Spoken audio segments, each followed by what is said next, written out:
Okay, welcome back. I'm here with David Ryan, and welcome back to the Master Trader Program. We're going to, well, first of all, let's real quick just recap what we went over. We talked about categories and catalysts, the various categories, the leader, the top competitor, turnaround situation. Um, so we'll also covered valuation and talked about how David and I don't really, use the PE very much or any type of valuation book to price to book ratios or things like that. We're going to talk about that a little bit more later on as far as the PE is concerned. We'll talk about one of the ways that we do use the PE, but like I said, very seldom do we put much faith in the PE as far as for timing our investments. One thing we're gonna talk about here today is what I call non-negotiable criteria and how it relates to the stock maturation cycle. This is something that I was introduced to from a man named Stan Weinstein, who many of you probably know. I met Stan back in 1990 in New York at a conference, and I was fortunate to have lunch with him. And we talked about the maturation cycle and his book that he wrote on this concept of these four stages. Of course, there's stage one, which is the consolidation, or I call it the neglect phase. Stage two is the advancing phase, where the stock is under accumulation. Stage three is the topping phase, where you're having distribution. And then finally, stage four is the declining phase and goes into capitulation, and then can go back into stage one again sometimes and repeat. So what we found is that when we look at the stages, or when we look at leading stocks that make big moves and stocks that even make very fast moves, what we found was that 98% of those market leaders are in what we call stage two. Now, I've added some criteria. Stan Weinstein's criteria used to use the 30-week moving average. Now he's moved to the 200-day or the 40-week moving average. I use the 40-week moving average. I have 8 criteria, which we'll go over in just a second. So I've sort of added some criteria to that original concept. And now that's what we find, or what we call, a stage two uptrend. So real quick, Dave, why do we want to focus on stocks that are in a stage two uptrend? I mean, besides the fact that we studied all the big winners and the big moves are made in a stage two uptrend, but what does it tell us when we're in an uptrend versus, say, a downtrend, or even a sideways, bottoming phase that could take many months or years? Well, in most cases, stocks are moving with the market and also group moves. And during stage two, that's where you get your greatest gains. And that's where you want to be long the stock. The other stages are, stages that you want to avoid. And if you can really get that picture in your mind of what the price and volume characteristics are of each stage, you'll be able to know when you're going from a 1 to a 2 and a 2 to a 3. So it's so important to just almost imprint the picture of what these stages look like and their characteristics as you go along, so you can recognize it when you're in one. Right. And stage two tells us, this is one of the key things that we want to look for. We want to be on the side of institutions when they're buying the stock. We don't want to be trying to go long a stock that institutions are selling, because the market is, the price of a stock is moved by institutions. In the short run, you can get retail buying and you can get this smaller buying to move a stock a bit, but it's not going to have any sustainability. To make a big move, and these stocks like Amazon, or even much smaller moves than that, those are big secular movers. But even a relatively small move that's sustained is going to need institutional support. So we want to get on the side of that. So that increases the odds, or shows us that institutions are indeed stepping up to the plate. It also, if you take a look here, looking at Weight Watchers and just looking at the 4 stages, you see that you're either losing time or losing value in the other 3 stages. In stage 1, you could be sitting in stage 1 for years. I mean, Dave, I've seen stocks go for I've seen stocks go sideways for decades, but certainly for years, right?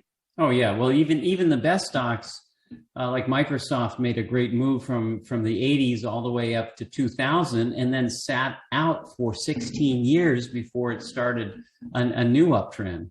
So that's 16 years of where your money is actually losing value because of inflation. And other ones like Cisco hit a high in 2000 and is still not exceeded that high. So sometimes they can go on for a long, long period of time, and you just don't want to give up that time. Dave, are you ever going long? Is there a reason, maybe like, the fundamentals are good or you love the company? Are you ever going long in a stage 4 downtrend? No, I would be either avoiding the stock totally or looking for a spot to short the stock on a rally. Right. That's where we'd be looking to short stocks would be. And we're not going to talk about shorting because David and I both don't do a lot of shorting. We're mainly on the long side. We feel that's where the opportunity is. But if you were going to do any shorting, it would be in a stage 4 downtrend. That's where that would be the reverse of a stage 2 uptrend. Now you're going to go short. And now, the other thing is when you have this stage 2 uptrend, you've got momentum on your side. And the key, what Dave was just saying about this time value of all this time that goes by where the stock's not moving, whether it's in stage 3 going sideways, it's in stage 1 going sideways, you're losing time, and time is very valuable. So you want to be able to move from one stock to the next, and you want to compound your capital. So the quicker a stock makes a move, the sooner you can make that, you can capture that upside, and then you can move into another stock that's in a stage 2 uptrend. Let's look at a few more examples and just show you how this looks. You'll notice that the real action starts once you're in that stage 2 uptrend. When you're moving sideways, yeah, you may be whipping around, and maybe if you even you grab the low, you get a pretty good move.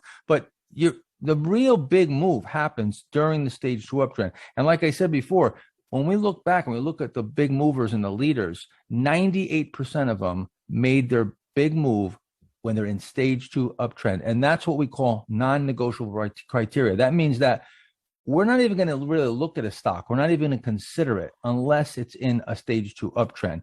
Again, we'll look at Crocs here. Even a stock that was a recent new issue, it comes in and here's where it's making its big move into stage 2 uptrend. Sometimes your stage 3 is quite quick, where you don't spend a whole lot of time topping, and it morphs very quickly into a stage 4. So sometimes you got to be quick on your toes to get out there when you see it, shifting.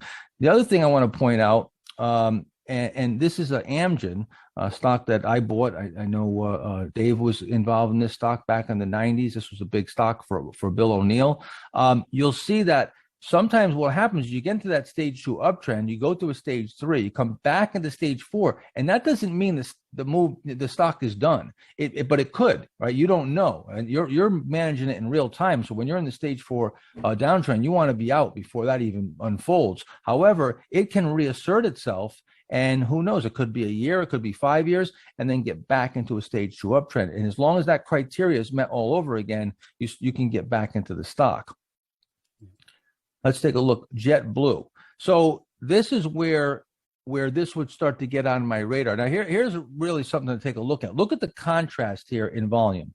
Here you're in the stage 1 where the stock is just moving sideways. And as it starts to turn up and it gets into stage 2 uptrend, this is where it hits my radar, and I would be beginning to look at it, all right? And I might not even be interested in it until it forms a base within what I call the confirmed stage 2 uptrend. We're going to talk about that in just a minute, the difference between an early turn and a confirmed stage 2 uptrend. Once it's in that stage 2 uptrend, that's where the real action happens. Look at the difference in the volume. See, this is institutions. Look at all that big volume relative to this very low volume.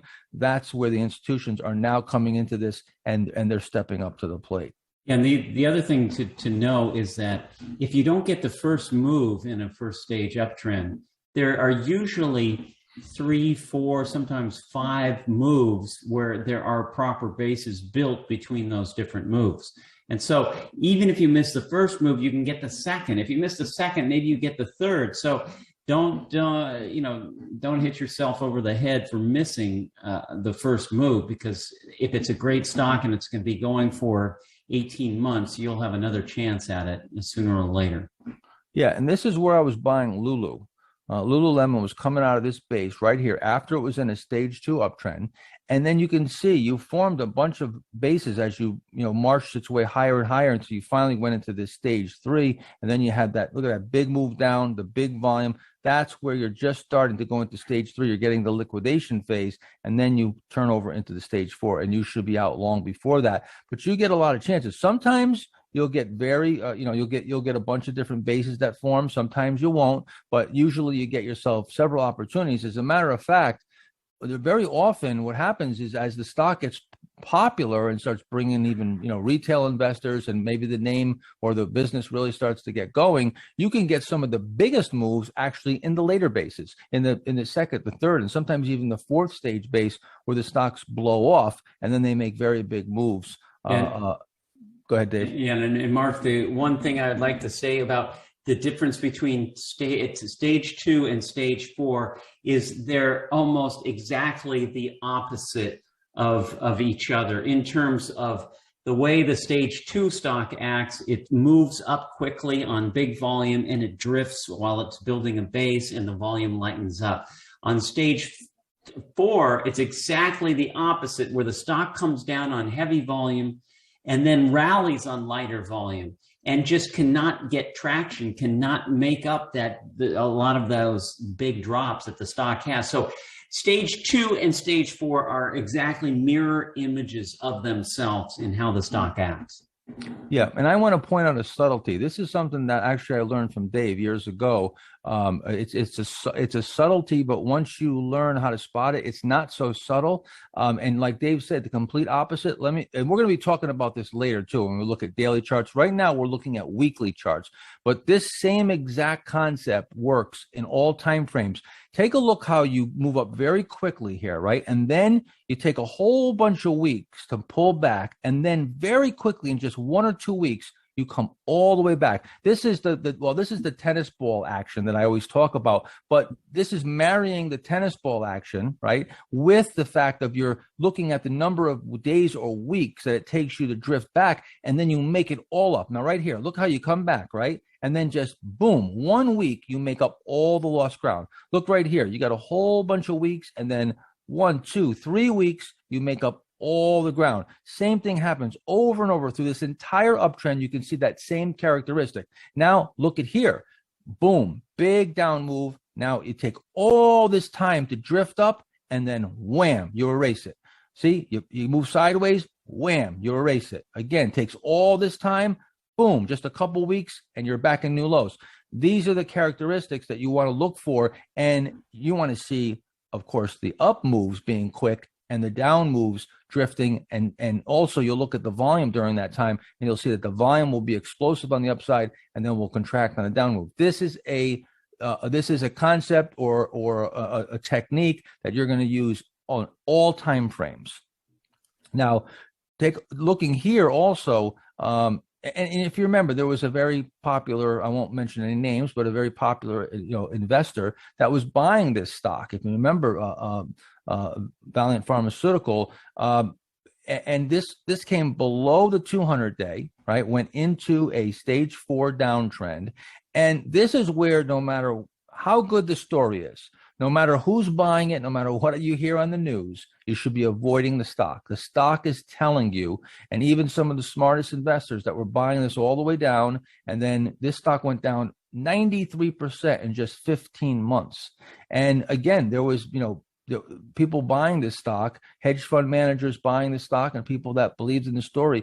You really got to keep your eyes peeled here for the trend, and make sure that you always have the wind in your sails. The trend is your friend. There's a reason why that saying has been coined. Yeah, and the other thing on that example is one of the most basic rules is that you want the stocks that you own should be in an uptrend above the 200-day moving average, and that 200-day moving average in an uptrend. When that started rolling over and that 200-day moving average started dropping in November of that, it looks like November of 16, that you should have been out. And that's how all your stocks should be. You should only be in stocks that are in, as we go back to the beginning, stage 2 uptrends.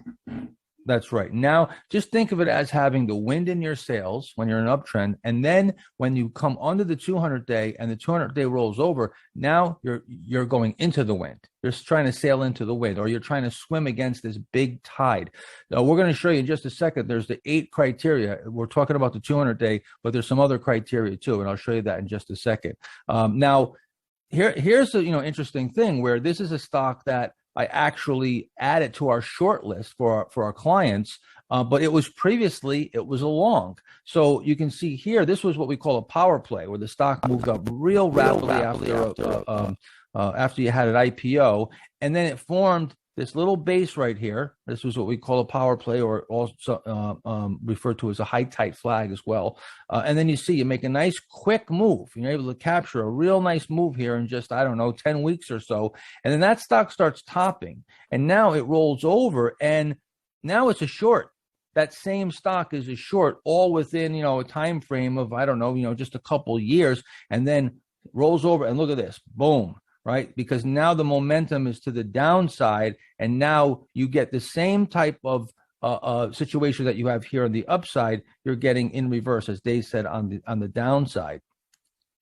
Now, another thing to talk about too is that you can transition. You don't have to. You could be in a stage 1. You don't necessarily have to go from stage 1 to 2 to 3 to 4. You could go 1, maybe briefly in 2, and go right into 4. You can go from 1 to 4. The key is to gauge what stage you're in at any one time. Not worry about the chronology of it, but just make sure that you're in the correct stage. So here's a stage 1 that's breaking out. Nice base here. And you can even buy coming out of a stage 1 if it's just turning into a stage 2. And we'll talk about that later on. It's what we call an early turn.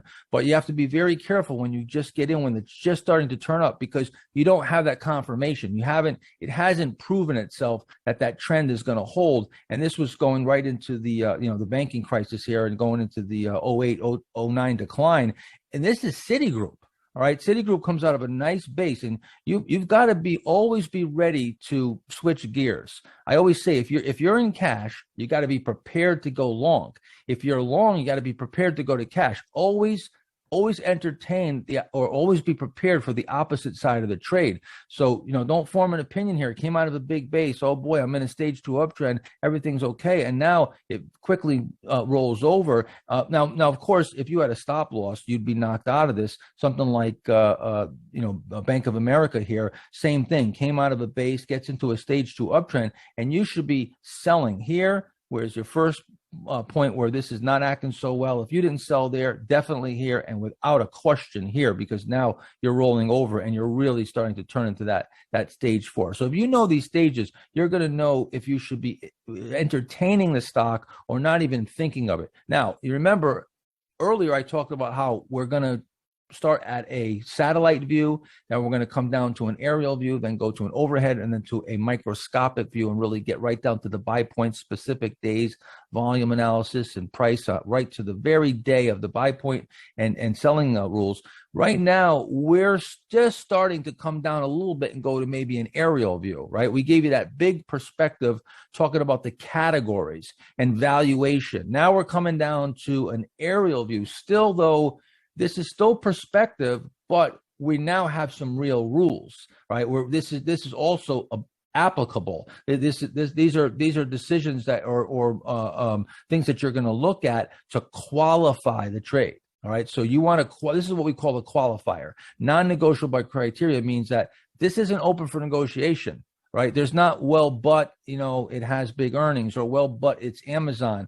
This is, if the stock is not in a stage 2 uptrend, you avoid it. And you should be setting up, and I'll show you later on in MarketSmith, there's some, my templates are in there. So you don't need to go and program this or worry about it. There's some already pre-programmed formulas in there that you can run.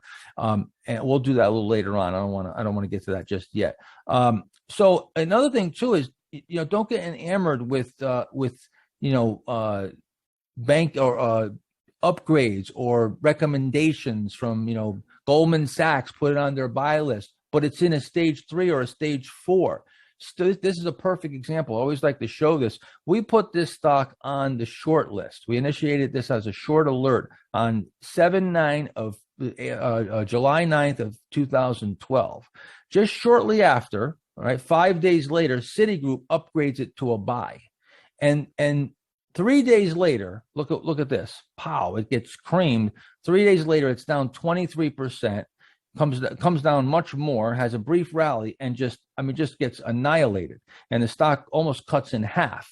This is after Citigroup puts it on buy. So again, don't get enamored with brokerage firm upgrades or buys, or whether Kramer, whoever's talking about it. The stock is telling you that the wind is in your face now, and you got to avoid the stock. Do you even pay attention, Dave, to upgrades from brokerage houses or anything like that? No, and lots of times brokerage firms, the houses sometimes upgrade the stock, and their clients sell right into it. You just have to look at the market action itself, and not let opinions of other people. You can do, if with the right rules, the right set of rules, the right discipline, you can do so much better than most analysts on Wall Street. And what Dave just said, that really pretty much sums up what we're doing here. We're going to give you all the tools and everything so you could be independent. You can make these decisions on your own, and you're not going to be able to have to ask anybody's opinion, or you're not going to be able to have to look at newsletters and listen to the TV and all the pundits. You're going to be able to make these decisions on your own. Now, this is a term that years and years ago, when Dave first started doing the Master Trader program with me, he termed the serial gapper, and it couldn't be any more apropos, if you will. What happens is, when you're in an uptrend, you get a lot of happy surprises. Stocks gap up. They do well on earnings reports. You get happy surprises. It's a serial gapper on the upside. But when you go into a downtrend, it just the opposite happens. So you increase your risk of volatility. You increase your risk of waking up the next morning and having the stock be down big on a gap. A lot of times, even on good news, the stock will gap down. And so this is a perfect example. This is another stock that we put on the short list as it broke through the 200-day. I put it on the short sale alert list, and look at all these gaps. Look at all the way. And then at the end, they really start to accelerate. And this stock is another stock that cut itself in half. Again, this is a good time to talk about the 50-80 rule. So another thing that we've gone back and looked at, and I talk about this in my book. O'Neill talks about it in some of his books too, about the kind of decline, the average decline that a stock will go through. A past leader, a secular leader, that once it tops, the average decline is 72%. And this is a rough rule of thumb, but it's a rule that I've come up with. I call it the 50-80 rule. 50% of past leaders, once they top, will go down 80%, and 80% will go down 50%. That is a very sobering statistic. It's a scary statistic if you start holding stocks in stage 4 downtrends and you're in a prior leader that tops. This happens all the time, and this will happen with Amazon. This will happen with Google, with all these names that everybody's completely convinced that they can never go down 50 or 80%.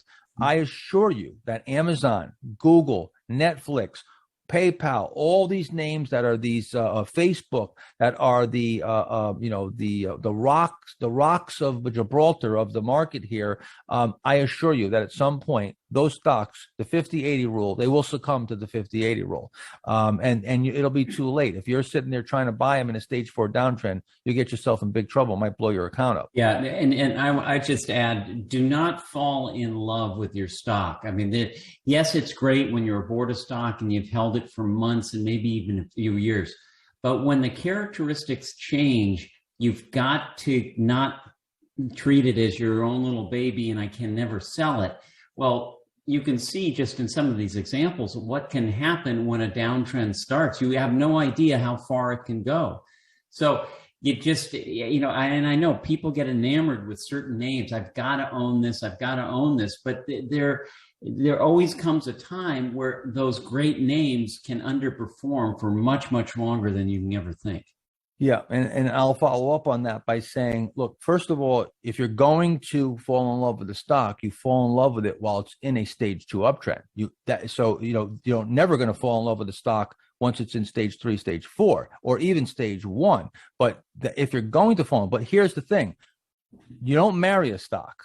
All right. You may hold it for a while. You date stocks. They're not to be married. I know some people, well, if I held Amazon all these years, first of all, you wouldn't have held Amazon. If you bought a stock and then it went up, I don't know, 1,000%, you'd probably sell it at some point on some correction or take your profit. Now it goes up 5,000, 10,000.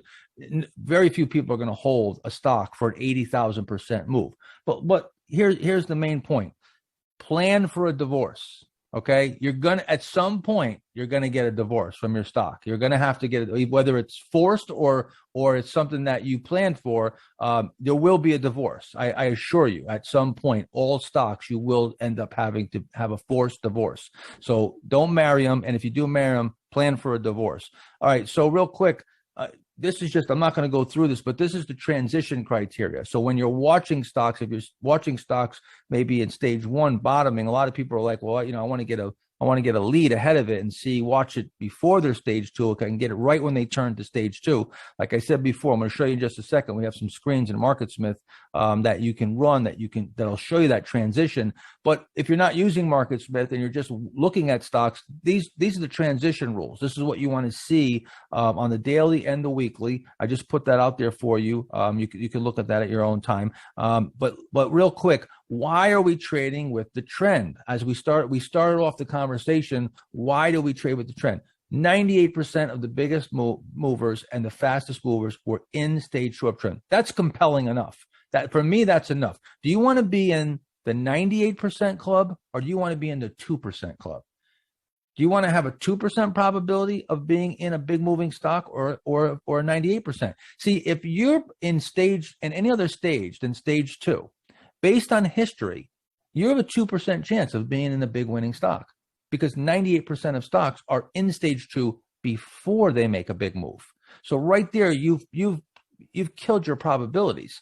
Now, the other reason is because we want evidence that institutions are buying. We're going to talk about that later, even more in depth, why we want institutions buying and to be able to ascertain whether they're buying or not. That's something we're going to get into in depth throughout the entire workshop.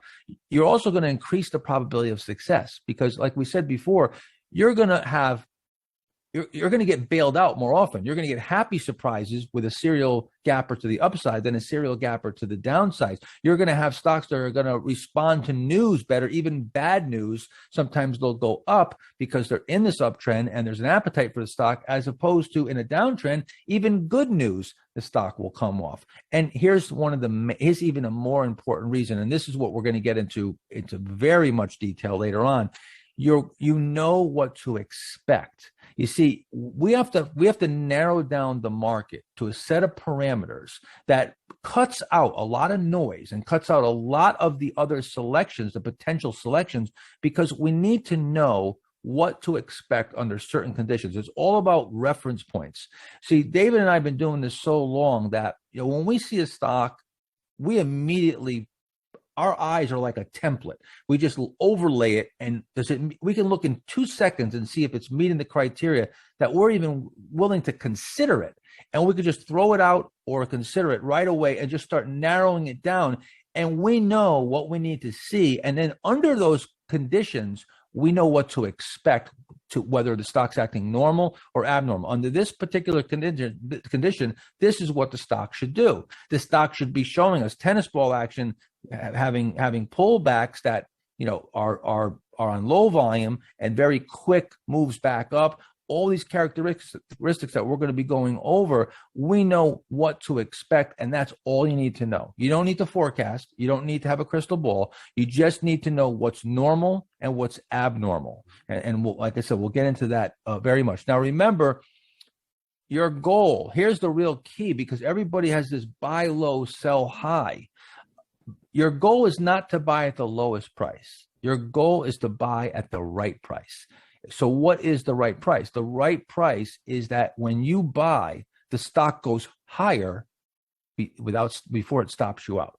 Without stopping you out, the stock goes higher. So if you bought at the lowest price and the stock sat there for 2 years before it made a move, that's not what you're trying to accomplish, because you lose all that time. Or if you bought at the lowest price and now it goes down an amount that hits your stop, well, that's not going to help you either, because you're going to be knocked out of the stock, and then it might turn around and go up and you're not even in it. So the key is to buy at the right price. You'd much rather buy, maybe the stock doubles or triples, but then from where you buy it, it doubles again.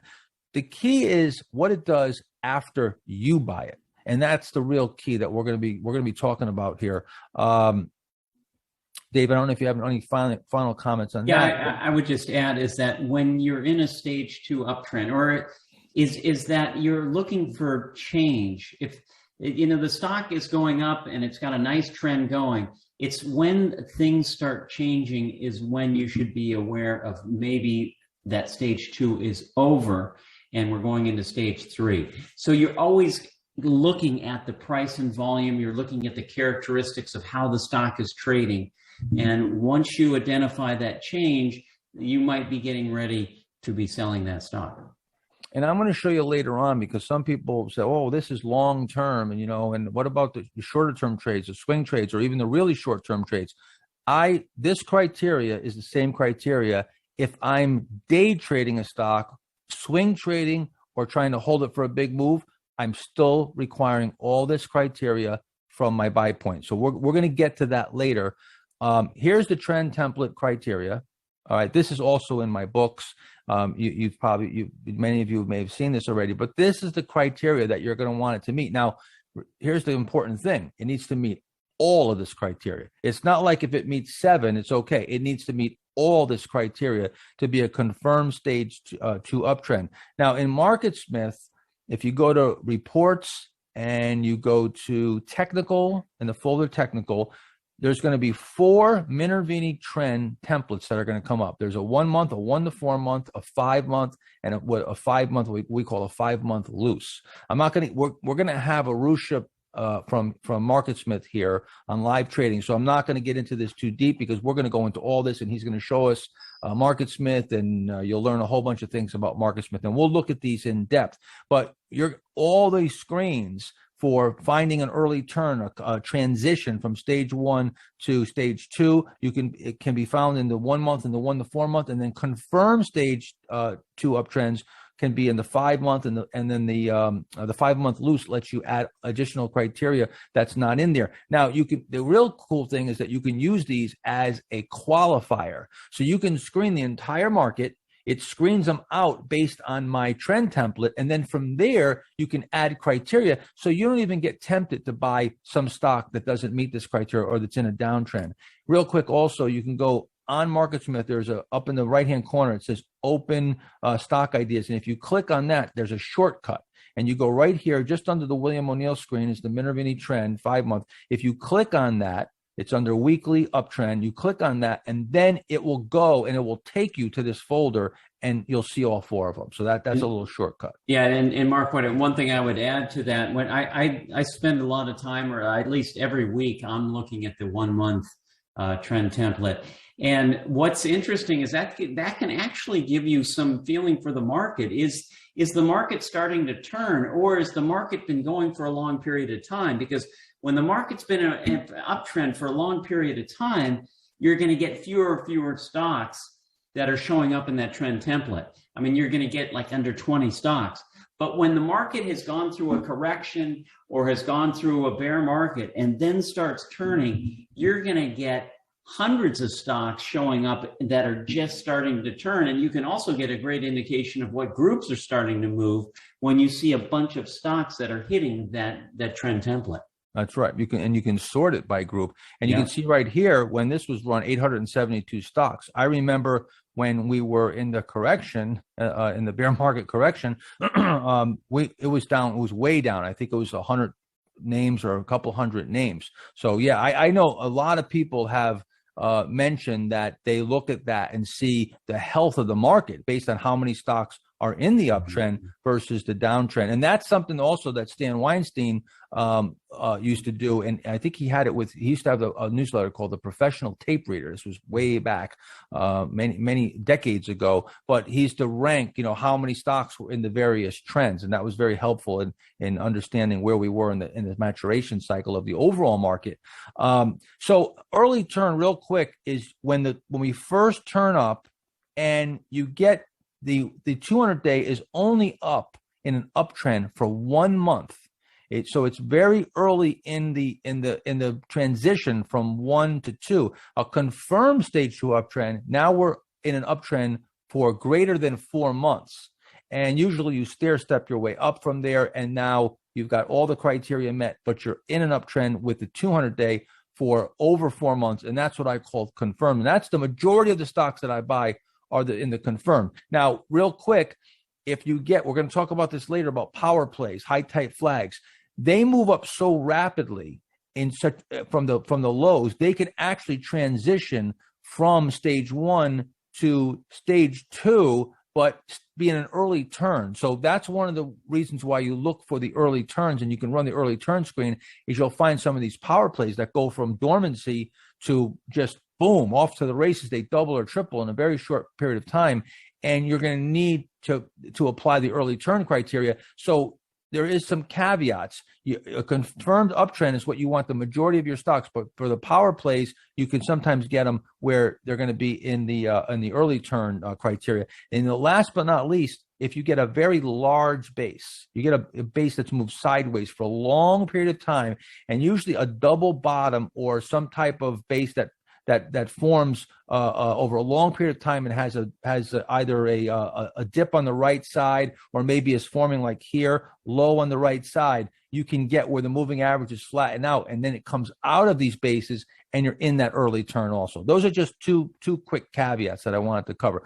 We're going to get into all this deeper and deeper and deeper. When I mean deep, I mean deep. So this is, again, we're just giving you the perspective, and we're looking at that aerial view now, and then we're gonna come down into an overhead and then get really microscopic. So just hold on to your seat here, and there's a lot of fun stuff coming.